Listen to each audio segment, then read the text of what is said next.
Hi, it's Sheila here. Um, I just wanted to jump on quickly and talk to you a little bit. I haven't done any Instagram videos. This will actually be my first one, so bear with me. I was on a video chat call last week with two of my cousins from the class in session video chat that we have.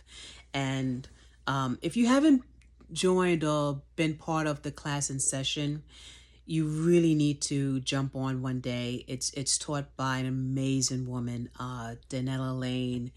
Um, it's every Monday, every Wednesday, and every Friday at 11 a.m. Eastern time. And she's in LA, so I think it's like 3 hours behind in LA. So I guess it would be like 8 o'clock in LA. But please jump on. It's a great community. She's doing some amazing things. She's really showing us things, teaching us things. We're learning. She has a lot of guests that will come on and speak. But again, I was talking to two of the women from this class, and we were discussing certain things. And I told them, you know what, I'm going to do a video before the end of the month and post it to Instagram, because I haven't done a video, and there's some things that I really want to start talking about. And one of the things is God, because God has done some amazing things in my life, and he's continually doing things in my life. And I don't want to I don't want to put him on the back burner anymore. And as I try and grow closer to God and learn more, I've been reading more. And one of the things I started reading is a book called The Good and Beautiful Bible Study. And it's by Alabasters. They have a series of books, but this is a Bible study book. And they have different stories of people in the Bible, and they relate them to how they affect us, or how they will affect us now. So one of the stories I was reading today is about Elizabeth. And Elizabeth, if you're not familiar with her, she is the mother of John the Baptist. Her and her husband, Zachariah, they were up in age quite a few years. I'm assuming they were past actually the childbearing years, and she was never able to conceive. And during this time that they lived in the Jewish community, if you were not able to conceive, you were looked at as someone who sinned against God or did something inappropriate, that God was not blessing you with a child. So one day, Zechariah is in the temple praying and giving his offering, and the angel Gabriel appears, and he tells him that his wife is going to conceive. Now, of course, we all have that faith. We all have that faith. We all believe, but we always have that. Sometimes you have that little bit of doubt, because, we are human. We're not God. We are human.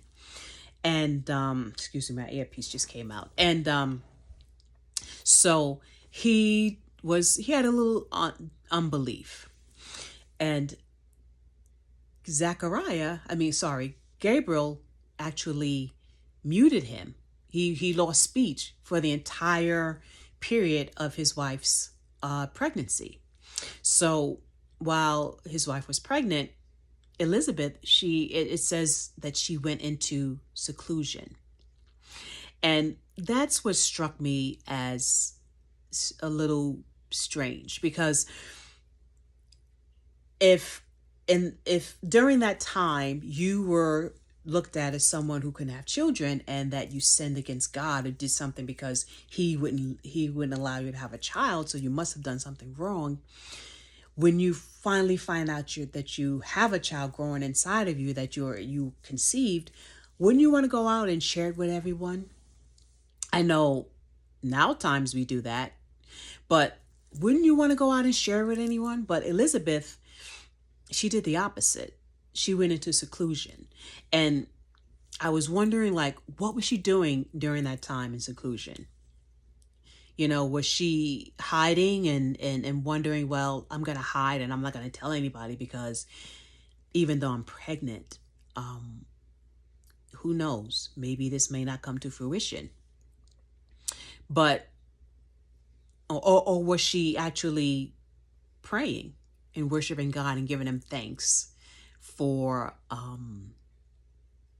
letting her conceive and knowing that she eventually would bring this child to term and he would be who we now know, John the Baptist.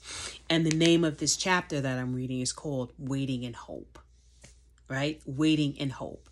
So it leads me to believe that's what she was doing. She wasn't hiding and saying, well, you know what? I don't know if this is real, so I'm not gonna say anything. She was worshiping and praising God and giving him thanks and giving him glory for getting her pregnant, letting her be able to conceive, not even bringing it to term yet because that hadn't happened. But she was giving him thanks. And my thing is today, how many of us would do that? You know, I mean, we get a new car and we run out immediately to show everyone. Oh, I got a new car. I got this. We pray for things and because people tell us that, you know, oh, well, you know, you can't have that, or you shouldn't, you can't afford that. And then we pray for it. We ask God, he blesses us with it. And then the first thing we do is we go out and we say, look at my new shiny toy that I got. And just imagine what Elizabeth and her husband went through with the fact that she was not able to conceive and being, I don't know if she was shunned, but I know it was probably, oh, you know, poor little thing, you know, oh, you know, God's not going to bless her because Lord knows what she's done, you know, that he's not going to give her a child. And she was strong enough not to come back and throw that in their faces and say, look, no, you were wrong. She waited, she prayed, and she gave God the glory. So next time you're praying for something and you're asking and God has, you've seen the evidence that God is producing it for you, because he will give you what you pray for. Even if it's not now, he's going to give it to you. He's just waiting for you to rise up to the occasion. But he's going to give it to you. It says in the word that he will give us the desires of our heart. Okay, so he knows your heart. But the next time you're praying for something and you see the evidence that it's happening, just thank God for it. Don't go out showing your shiny new toy, your beautiful new home. Thank God for it first. Give him glory. Give him glory. Okay? That's just Sheila's take. That's what I'm thinking. Let me know your thoughts if you think I'm wrong or whatever. Just leave a comment. Let me know what you're thinking. Love you guys. Peace.